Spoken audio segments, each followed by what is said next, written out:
ఈరోజు ఒక గొప్ప పుస్తకాన్ని మీకు పరిచయం చేయబోతున్నాను.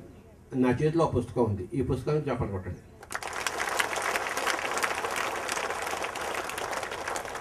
ప్రతి ఒక్కళ్ళు ఈ పుస్తకాన్ని చదవాలి. ఇంగ్లీష్లో ఉంది. ఇంగ్లీష్ వచ్చి కూడా చదవకపోతే వాళ్ళ జన్మ వృధా.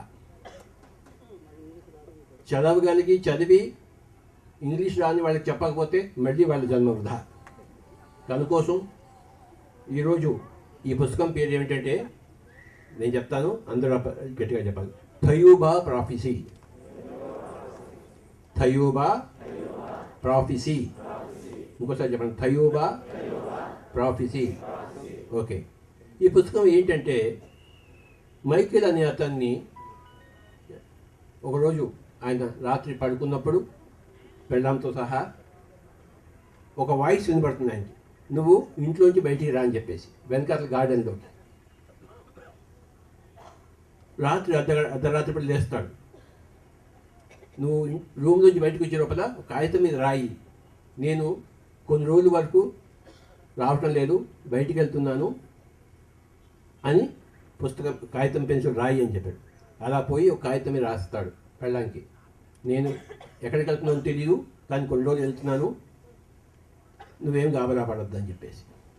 సరే రాసావా అన్నాడు. రాశానని చెప్పి మళ్ళీ అక్కడి నుంచి వెనక్కి గార్డెన్లోకి రా అన్నాడు. గార్డెన్లోకి వెళ్ళాడు. గార్డెన్లోకి వెళ్తే ఆయన్ని ఒక శక్తి ఇలా గాలిలోకి పైకి లేపి పైన ఒక ఫ్లయింగ్ సాసర్, అంటే అన్ఐడెంటిఫైడ్ ఫ్లయింగ్ ఆబ్జెక్ట్, అందు లోపలికి ముగ్గురు మనుషులు తీసుకెళ్ళారు.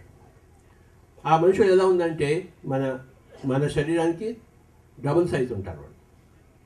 ఓకే.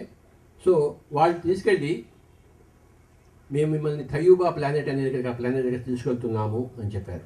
నువ్వు సెలెక్ట్ చేయబడ్డావు, నువ్వు ఎన్నుకోబడ్డావు, నేను తీసుకెళ్తున్నావు అన్నారు. అవునా, అలాగా అని చెప్పేసి వాళ్ళతో పాటు వెళ్తాడు. వాళ్ళు ఉన్న లోకానికి, అంటే అది ఒక వేరే గ్యాలక్సీ, వేరే ప్లానెట్, థయూబా ప్లానెట్. ఆ ప్లానెట్కి తీసుకెళ్తారు. అక్కడ 10 రోజులు ఉంటాడు.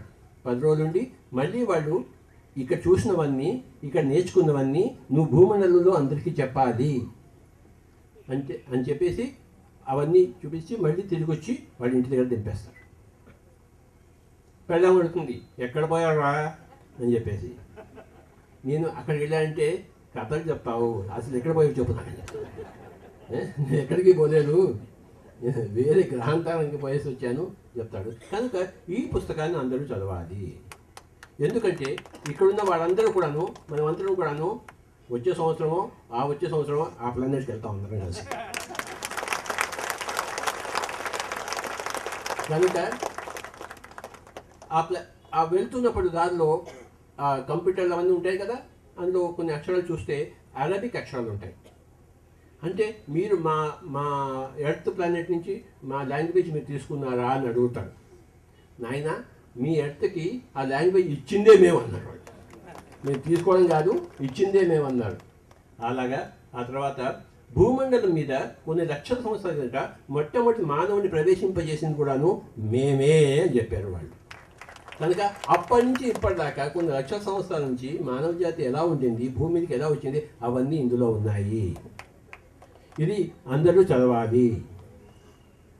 తర్వాత జీసస్ క్రైస్ట్ని మేమే పంపించాం భూమి మీద, మోసెస్ని మేమే పంపించాం భూమి మీద అని చెప్పారు. కనుక థయూబా మాస్టర్స్ అందరూ గట్టిగా చప్పలు కొడదాం మనము.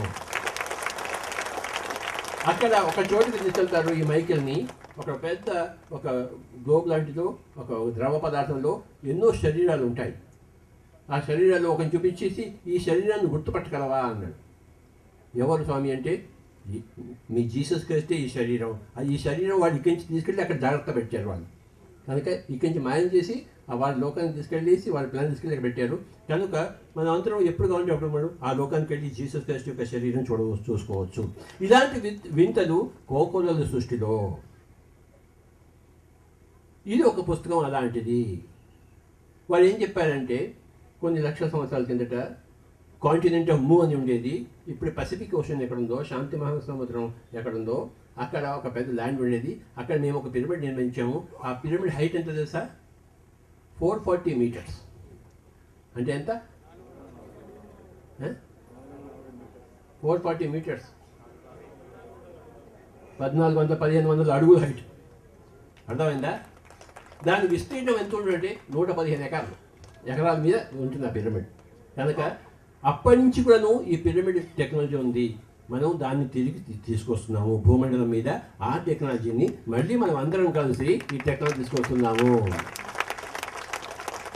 సో మై డియర్ ఫ్రెండ్స్, ఇలాంటి పుస్తకాలు ఎన్నో ఉన్నాయి. మనం చదవకపోతే మన బుద్ధి వికసించదు. ధ్యానం చేస్తే శక్తి వస్తుంది, స్వాధ్యాయం చేస్తే బుద్ధి వికసిస్తుంది. ప్రతి ఒక్కరు ఇలాంటి పుస్తకాలు చదవాలి.